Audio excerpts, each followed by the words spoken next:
Welcome back to Sectalk with Rohit Srivastwa. Sorry, much delayed episode, and we planned doing few episodes in which were a lot of workload, so couldn't have done it. And that tells me that looks like it's very difficult to do it every week. So kudos to all those people who do it every week very religiously. Such kind of podcast. Now, as promised last time, I would try to do that editing of wireless security video and post it. It's a really difficult task. I tried doing it, but the sequence there in the event versus sequence which I wanted to fit in was not going very nicely. So I said, okay, let's drop that. We'll have a wireless security set talk sometime later. And so we are back with the episode 7 of Sectalk. So episode 7 was expected to be that Wi-Fi one. Sorry for that. Let's start. A lot has happened between today and the last recording, but the fresh one and the most interesting one, which is making a lot of noise around, is about the Memcache DDoS attack, which was a record-breaking DDoS in the size. It started with 1.35 Tbps on GitHub, and then within 4 days jumped over to 1.7 Tbps. Remember the last DDoS attack, the mega attack, was somewhere around 1.1 Tbps on OVH. From 1.1 to 1.7 Tbps, it's really high, but at the same time people are getting armed or getting ready for these kind of stuff. So interestingly, Arbor Network, Akamai and other people prevented the actual impact onto the site, but what caused it is a very interesting one. It was used by a platform or a server called as Memcached, which is basically for memory caching for page optimization and other activities. Interestingly, the Memcache thing and the whole DDoS is using one of my very favorite protocol, the UDP. All you have to do is give a very small command, and then you can spoof the IP. The return traffic is a very high in size, so aggregated bandwidth required for the return traffic was way too high than the actual request traffic, and that caused this whole DDoS. DDoS has always attracted a lot of attackers, and remember the most favorite one for attackers over UDP was NTP, but now Memcached will become a very interesting attack in future as well.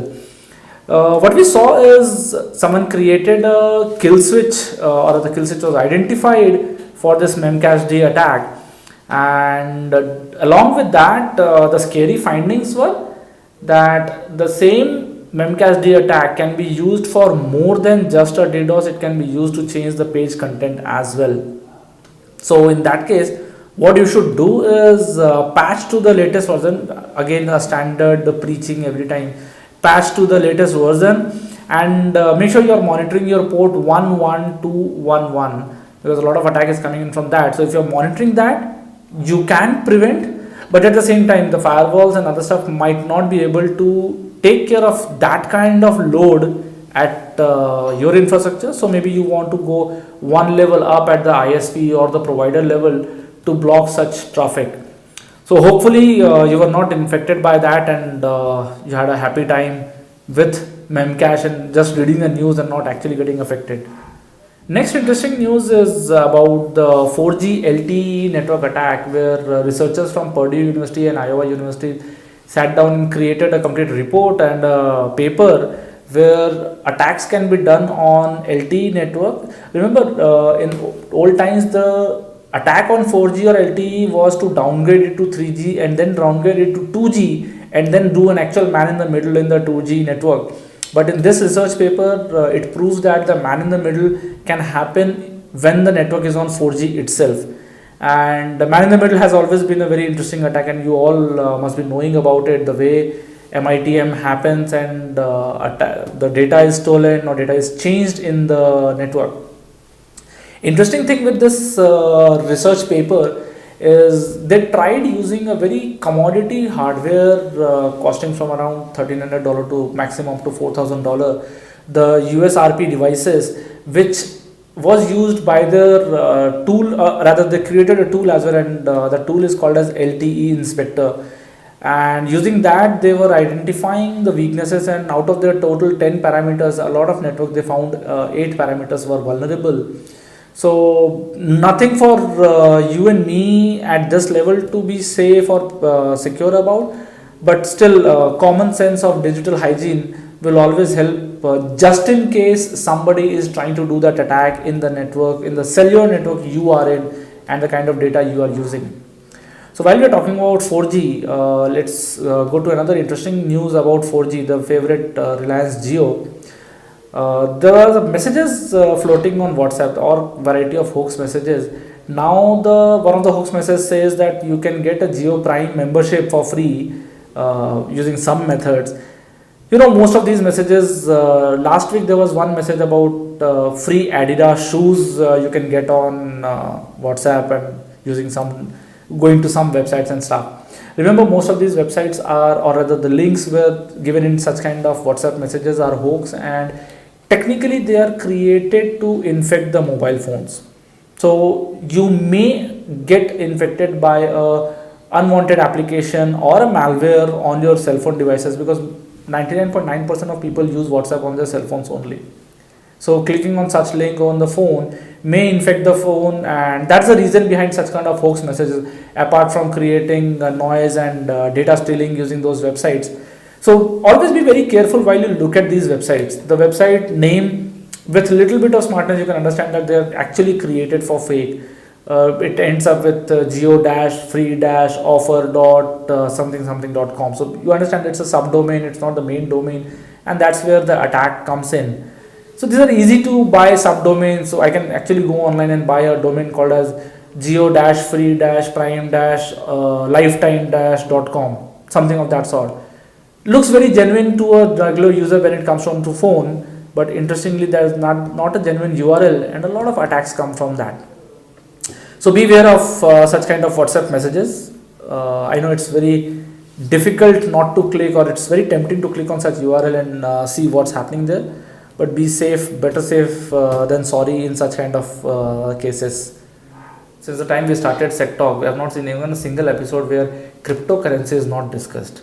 So that brings me to the interesting news about crypto mining malwares coming out these days. So the popular one was Dofoil. There's one called as Mirus, mining virus. A lot of such crypto mining malware are getting popular. And if you notice one important thing, nowadays malware writers and the bad actors are focusing more on cryptocurrency. There's news about a lot of mining hardware physically stolen from data center in Ireland. So the idea right now is, because cryptocurrency is so lucrative, people are focusing their attacks toward mining and stuff like that. Rather than disrupting someone's server, use the server power to mine cryptocurrency and make money out of it. So that's pretty active these days, and all you need is a good protection around that. So make sure that you are safe with a good antivirus, and that will continue protecting you for a long run. Moving next, this time I would like to take a branded discussion about malwares. Quickhill came out with its own annual threat report, and it's an interesting report, and I would like to take you through the report. The report is there on the Quickhill blog, but some of the important factors is interesting to notice. So I'll just read through the same. In the last year, 2017, we at Quickhill saw more than 930 million Windows malware. Not a small number. If you divide it into segment of malware versus ransomware versus adware versus exploits, the nice infographic there is which shows on an average 25,48,000 malware a day, which if you calculate in an hourly or a minute basis, it's like 1770 malware per minute. That's a huge number. If you go to the ransomware, it's like around 21 new unique ransomware samples per minute, exploit around 16 exploit samples per minute, and adware or potentially unwanted application, or what we call it as PUA, the numbers is 167 per minute, or total comes to more than $930 million, so 930 million malwares. Interesting finding also shows that there's a very huge uptick in the mobile malware, and mostly for the Android platform. And as a general habit, I've seen people are not really worried about anti-malware protection on the cell phone.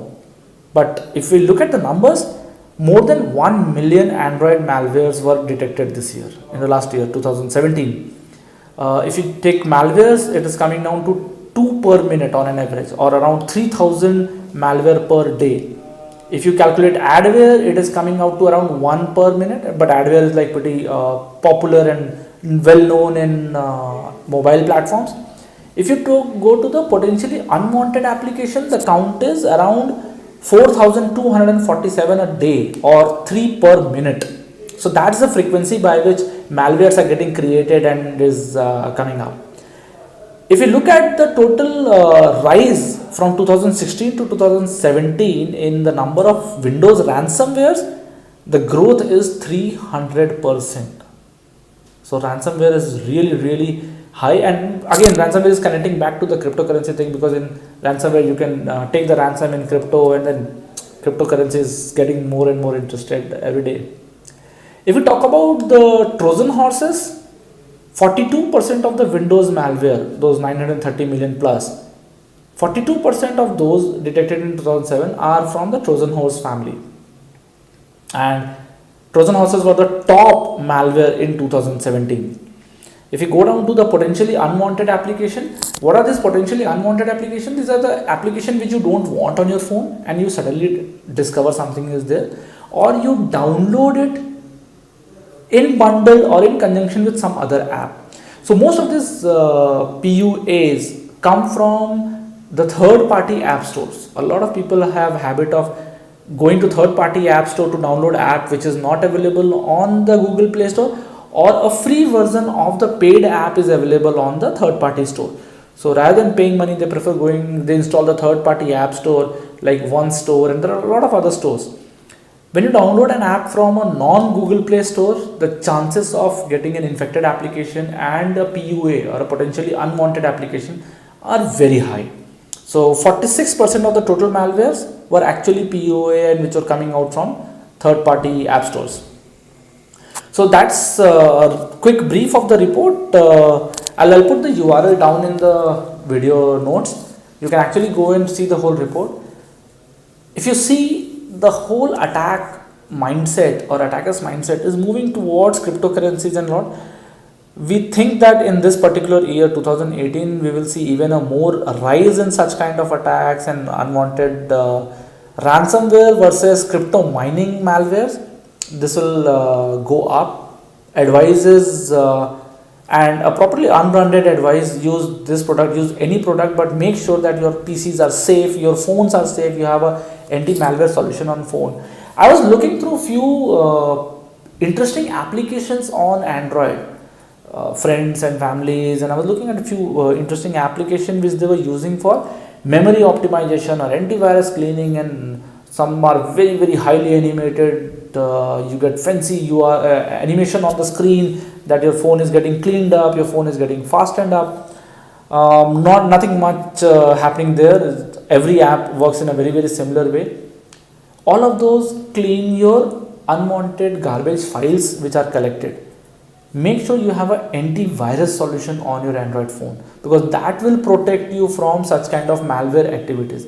So right now the focus is on malware, not on extra memory utilization or extra space utilization. Thankfully all the new phones are having too much of space, and even if you have some issues there are better apps to clean the spaces.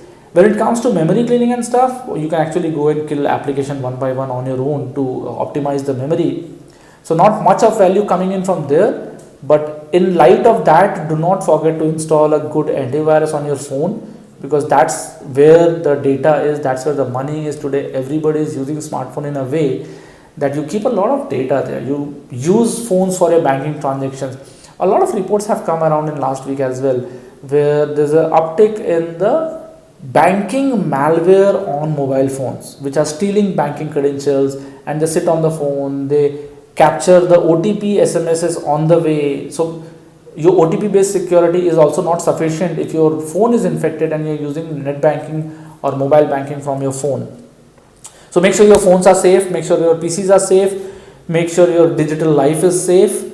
And that's all I had for today. Let's see. I think we have done a pretty small episode this time.